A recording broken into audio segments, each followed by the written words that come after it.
Furniture इंडस्ट्रीमध्ये काही नवीन trends आहेत का?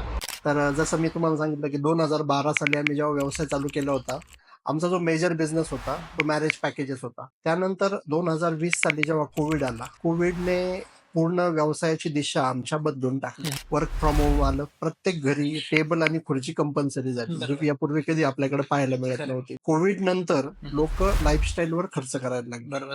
आणि आमची कॅटेगरी जी आहे फर्निचर ही योगायोगानं लाईफस्टाईल कॅटेगरीमध्ये बरोबर. येते. तर पूर्वी फर्निचर बनवायचं म्हणजे घरी एखाद्या बरोबर. कारपेंटरला बोलून घ्यायचो आणि भिंतीवर अशा ड्रॉइंग काढून आपण दाखवून द्यायचो, की मला असं कपाट बनवायचंय, असं बरोबर. बेड बनवायचं. कोविडमध्ये झालं असं, की कारपेंटरला घरामध्ये येता येत नव्हतं. लोकांनी या इंडस्ट्रीकडं नव्यानं बघायला सुरुवात केली, इनोव्हेट करायला सुरुवात केली.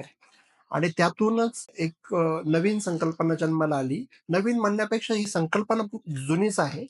पण तिला आणखीन लोकांनी सिरियसली घ्यायला सुरुवात केली, ती म्हणजे मॉड्युलर फर्निचर. तर हे अशा प्रकारचे जे ट्रेंड आहेत हं, फर्निचरमध्ये, हं, हं. म्हणजे मॅरेज पॅकेजेस पासून तर मॉड्युलर मॉडेल. पर्यंत, हे असे वेगवेगळे ट्रेंड्स आमच्या फर्निचर इंडस्ट्रीमध्ये येत असतात.